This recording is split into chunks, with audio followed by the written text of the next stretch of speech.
Hello student, last lecture में coordination compound जो है उसमें एक्सरसाइज के जो भी सम हमने सॉल्व किए थे उसको हम आगे ले रहे हैं। तो एक्सरसाइज में हम कहाँ तक थे? तो लास्ट जो क्वेश्चन था that is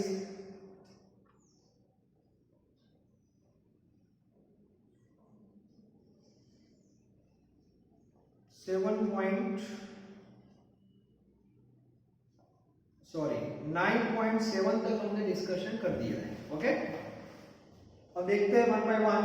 9.8 list various types of isomerism possible for coordination compound giving an example of each. दो पार्ट है, स्ट्रक्चरल और stereo.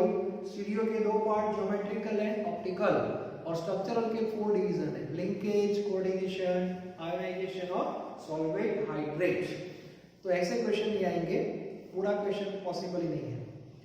Next question, how many geometrical isomers are possible in the following coordination entities. तो possible है कि नहीं वो आपको बताना है। तो फर्स्ट है Cr C2O4 थ्राइस 3 माइनस। तो इसका टाइप है वो Ml6 है। रीजन, C2O4 जो है that is a bidentate ligand. तो टाइप तो उसका Ml6 है, लेकिन एक होमोलेप्टिक कॉम्प्लेक्स है। और आपको पता है कि ज्योमेट्रिकल के लिए कंडीशन है लिगेंड डिफरेंट टाइप के होने चाहिए। Ml4 हो Ml6 डजंट मैटर, लेकिन वो डिफरेंट होने चाहिए। तो फर्स्ट कॉम्प्लेक्स में ज्योमेट्रिकल पॉसिबल नहीं है। हाँ, ऑप्टिकल दे सकता है, ज्योमेट्रिकल पॉसिबल नहीं है। सेकंड, CONH3 थ्राइस Cl3, वो 3+3 वाला है, मतलब फेसियल एंड मेरिडियोनल, वो आप लिख सकते हो। ओके, तो सेकंड में हमें ज्योमेट्रिकल मिलेंगे। उसके बाद है 9.10। वन बाय वन ले रहे हैं, सारे क्वेश्चन डिस्कस कर रहे हैं क्योंकि इजी क्वेश्चन है। 9.8, 9.9, 9.10। 9.10 में आपको ऑप्टिकल आइसोमर ड्रॉ करने हैं। तो ये सारे क्वेश्चन भी हमने डिस्कस कर लिए हैं। Cr C2O4 थ्राइस, जिसको शॉर्ट फॉर्म में OX लिखते हैं, ऑक्सलेटो।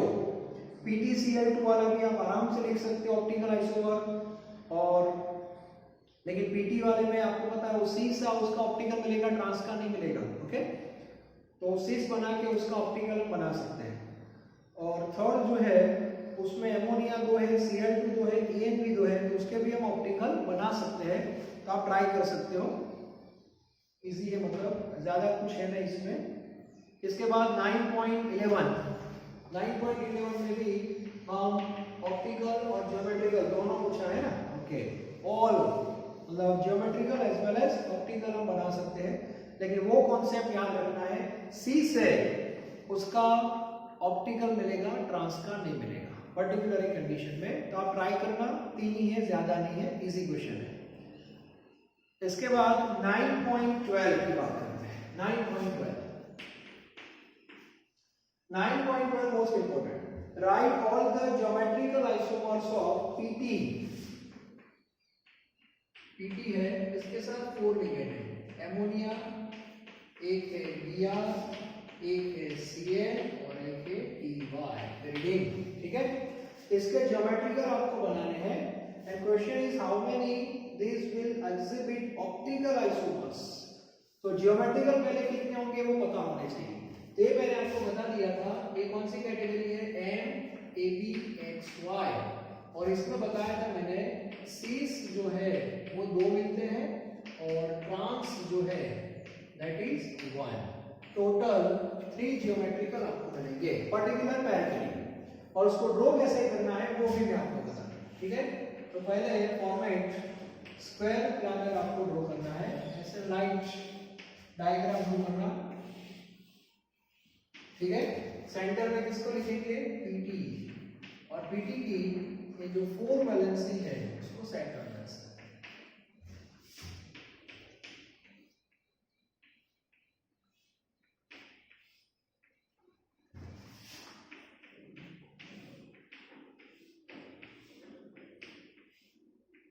ठीक है, ऑक्टा नहीं है, स्क्वायर।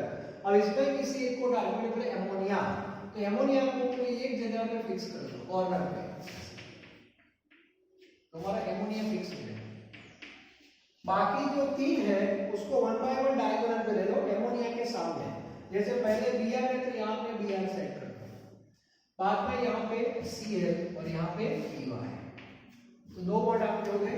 अब जो 2 बॉन्ड है उसमें आप अपने हिसाब से दोनों सेट कर सकते हो। जैसे ये दोनों आ गए तो कौन रह गया, तो यहाँ पे Cl लिखो और यहाँ पे Py लिखो। एमोनिया और Cl आ गया है तो यहाँ पे Br लिखो और यहाँ पे Py लिखो। Py आ गया है तो यहाँ पे Br लिखो और यहाँ पे Cl लिखो। अब इसमें से पर्टिकुलर पैर के लिए 2 सीस हो गए और एक ट्रांस होगा। तो आपको जो भी अच्छा लगे, जैसे आपको ब्रोमीन और क्लोरीन अच्छा लगता है, ठीक है, तो ये दोनों देखो पास पास है कि नहीं, तो Br और Cl के लिए सीस हो गया। ओके, यहाँ पे देखो Br और Cl के लिए ये भी क्या हो गया, सीस हो गया। और Br और Cl के लिए ये देखो ये क्या हो गया, ट्रांस हो गया। क्लियर? ऐसे कोई भी आप ले सकते हो। फॉर एग्जांपल आपको एमोनिया और Py के लिए था, सीस हो गया, एमोनिया Py ये भी सीस है, तो सामने ये देखो ट्रांस हो गया।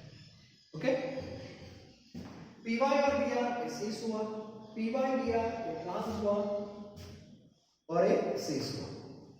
जैसे बना सकते हैं, और एक क्वेश्चन इंपॉर्टेंट, 2 सीस और एक ट्रांस, ये भी आप कर सकते हैं। इसके बाद आगे जो 2 क्वेश्चन है वो एक्चुअली प्रैक्टिकल बेस है, फिर डिस्कस कर लेते हैं। तो इसका एक फोटो ले लेना। ओके, नाउ 9.13 ले रहे हैं, 9.13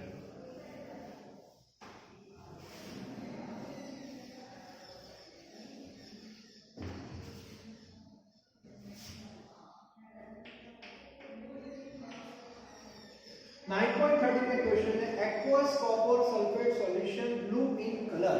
मतलब कॉपर सल्फेट जो है इसका एक्वस सॉल्यूशन मतलब विथ वाटर, तो सबसे पहले वो कॉम्प्लेक्स देता है एक्चुअली CuH2O4। कॉपर का स्टेट +2 है तो यहाँ पे +2 रहेगा और साथ में SO4 -2 इसको अलग ले लेते हैं। ठीक है, अब इसमें 2 क्वेश्चन है। पहला जो क्वेश्चन है उसमें दोनों हम साथ में डिस्कस करते हैं, एक एरो यहाँ ले जाता हूँ, एक एरो यहाँ ले जाता हूँ। ओके, फर्स्ट क्वेश्चन है green PPT with aqueous potassium fluoride. Potassium fluoride मतलब KF।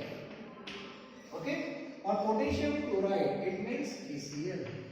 तो यहाँ पे K प्लस F माइनस, तो ये जो फ्लोरीन और क्लोरीन दोनों है वो H2O को रिप्लेस करते हैं।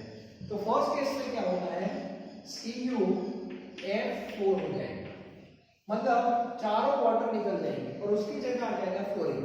तो चार्ज जो चेंज होगा, क्योंकि कॉपर का तो +2 है, फ्लोरीन का -1 हो जाएगा, -4 और ये हो जाएगा -5। ओके, साथ में K प्लस 4K प्लस निकल जाएंगे क्योंकि यहाँ पे 4K होगा।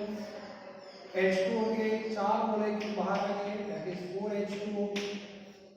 ठीक है, तो SM बना सकते हैं CuF4 -2 4K प्लस क्लोरीन और वाटर, और एक रह गया ना SO4 तो यहाँ पे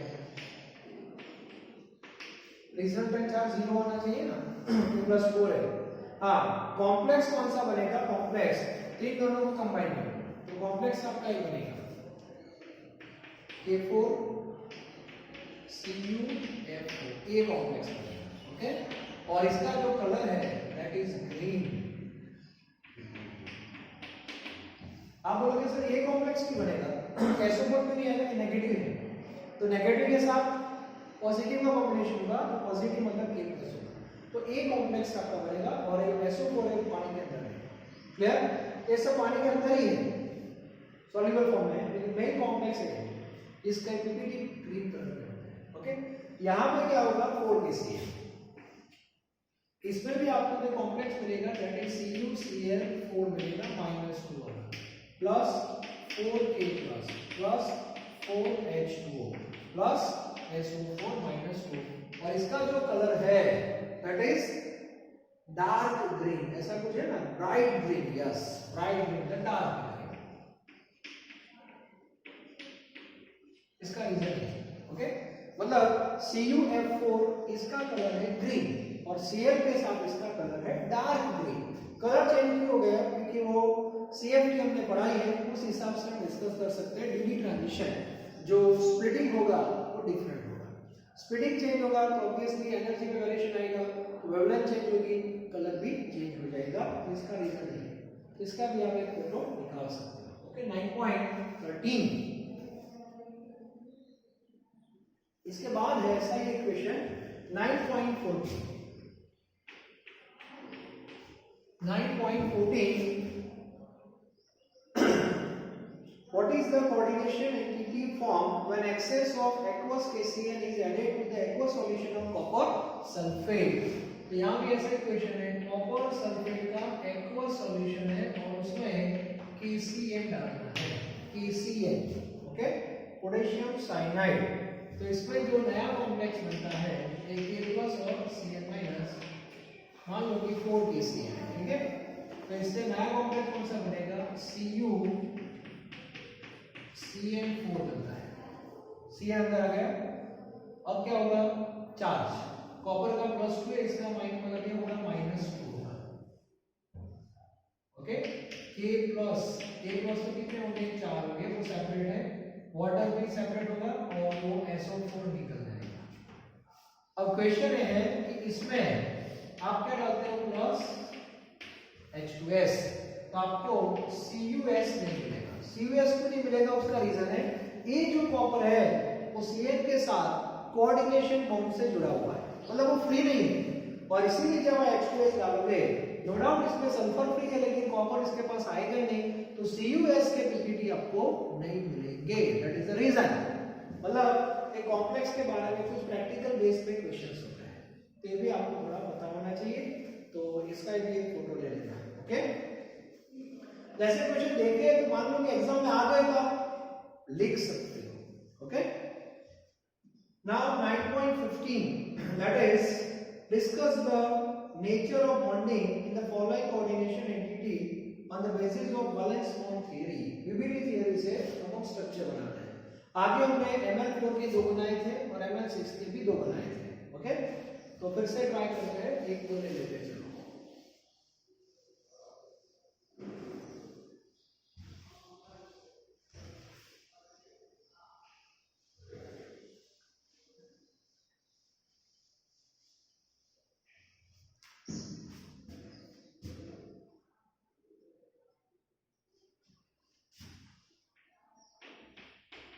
9.15 सबसे पहले है नंबर 1 FeCN6 4- तो मेथड क्या है? सबसे पहले आपको Fe का लिखना होता है। Fe का नंबर है 26, आर्गन कंप्लीट, उसके बाद इलेक्ट्रॉन 4s2 में आते हैं, उसके बाद 3d6, देन 4p0 और यहाँ पे 4d0। Clear? Now state oxidation state of Fe, that is Fe2+। Count करोगे +2 आएगा। दो इलेक्ट्रॉन कहां से जाएंगे? तो 4s से, तो 4s0 हो जाएगा और 3d6। क्लियर? अब Cl जो है वो कैसा है वो क्लियर होना चाहिए। d6 मतलब ऐसे अरेंजमेंट हो जाएगी 1 2 3 4 5 और 6। 4s वैकेंट है, इसके साथ 4p भी 3 ऑर्बिटल है और पीछे हमारे पास 4d भी। ओके, ये सब डिस्कशन हो गया है। अब Cl मैंने बताया था स्ट्रॉन्ग लिगेंड है, तो यहाँ पे Ml6 में वो D2sp3 ट्राई करेगा और एक पॉसिबिलिटी है ये 4 अनपेयर जो है वो पैर में कन्वर्ट हो जाएंगे। मतलब क्या होगा आपको पता है, Cn के लिए रीअरेंजमेंट हो जाएगी लाइक दिस। तो D2 ये S और ये 3p और ये सबके बीच में क्या होगा? हाइब्रिडाइजेशन, दैट इज D2sp3 और बाद में उसमें 6 Cn आ जाएंगे और वो क्या लेके आएंगे? पूरी पैर लेके आ जाएंगे and form 6 coordinate covalent bond with that octahedral geometry। और इससे मैग्नेटिक प्रॉपर्टी भी पता चलेगी। मैग्नेटिक प्रॉपर्टी हो जाएगी इसकी डायमैग्नेटिक, क्योंकि एक भी इलेक्ट्रॉन अनपेयर नहीं है, तो मोमेंट इसकी क्या हो जाएगी? 0। तो ऐसे हम सॉल्व कर सकते हैं, ओके। दूसरा है FeF6। अब F है वो स्ट्रॉन्ग नहीं है, वो वीक है। अब वहां पे Fe जो है सेकंड, अब मैं बता देता हूं आपको समझ में आएगा। FeF6 -3 है, यस -3 + 3 है -3, तो Fe का तो सेम रहेगा, लेकिन FeF6 में Fe का स्टेट +3 हो जाएगा। +3 मतलब 3 इलेक्ट्रॉन निकालने पड़ेंगे, तो एक यहां से जाएगा, तो D5 हो जाएगा। ओके, और D5 के बाद फ्लोरीन है वो तो वीक है, तो वो sp3d2 में जाएगा, मतलब यहां से वो ट्राई करेगा, तो 4d के 2 यूज हो गए, मतलब वो आउटर ऑर्बिटल कॉम्प्लेक्स देगा, और ये कौन सा देगा? Inner orbital complex. तो 5 एम्पीयर एज इट इज रहेंगे, तो उसकी प्रॉपर्टी हो जाएगी पैरामैग्नेटिक। ओके, और मोमेंट आपको मिलेगी 5 पॉइंट समथिंग, तो ये भी हम बना सकते हैं। उसके बाद है COC2O4 thrice, CO third, COC2O4 thrice 3-, ठीक है। तो इसमें कोबाल्ट है, कोबाल्ट का नंबर है 27, आर्गन आपका हो गया यहाँ पे, आर्गन के बाद 4s2 और 3d7 हो जाएगा। ओके, पीछे 4p0 और 4d0।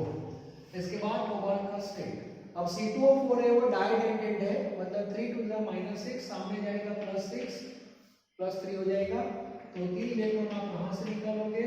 तो 3d6 हो जाएगा, 4s0 4p0 और 4d0। अब d6 है 1 2 3 4 5 8 6। अब आप सोचोगे सर इसमें 3 आएंगे OX, मुझे बताओ 3 OX आएंगे इसमें, डाइडेंटेड है, मतलब एक OX एक C2O4 2 बॉन्ड बनाएगा, मतलब इसमें हाइब्रिडाइजेशन तो कौन सा होगा? D2sp3 होगा, मतलब ऐसे हो गया 2 वैकेंट। तो यहाँ पे एक C2O4 आएगा, हाइब्रिडाइजेशन के बाद आपको पता है, हाइब्रिडाइजेशन के बाद ये सारी ऑर्बिटल की एनर्जी सेम हो जाती है ऐसे, तो एक C2O4 यहाँ पे आएगा, एक C2O4 यहाँ पे आएगा, एक C2O4 यहाँ पे आएगा, एक C2O4 2 बॉन्ड बनाएगा क्योंकि डाइडेंटेड है, तो यहाँ पे C2O4 के इलेक्ट्रॉन C2O4 के इलेक्ट्रॉन C2O4 इलेक्ट्रॉन, क्योंकि वो भी स्ट्रॉन्ग ही है, नेचर हो जाएगा डायमैग्नेटिक और मैग्नेटिक मोमेंट हो जाएगी 0। क्लियर? और ऐसा ही दूसरा क्वेश्चन है, फ्लोरीन के साथ 6 फ्लोरीन आ रहे हैं, तो फ्लोरीन प्रेफर क्या करेगा? S। तो 4 एम्पीयर एज इट इज रहेंगे, आपको ये सब पता है, मैंने एमसीक्यू में भी बहुत बार बताया है और थ्योरी में भी डिस्कशन हो गई। तो विधि थ्योरी से हमें सारे कॉम्प्लेक्स बना सकते हैं। तो आज का लेक्चर यहाँ पे मैं कंप्लीट कर रहा हूँ। 9.15 तक के क्वेश्चन हमने डिस्कस किए हैं, मतलब विविटी तक हो गए। अब आगे जो क्वेश्चन आपके सामने आएंगे वो CFT के आएंगे, कलर के आएंगे, ओके, और मैग्नेटिक प्रॉपर्टी के भी आ सकते हैं, तो वो डिस्कस करेंगे हम, लेकिन वो नेक्स्ट लेक्चर में। Okay, thank you very much.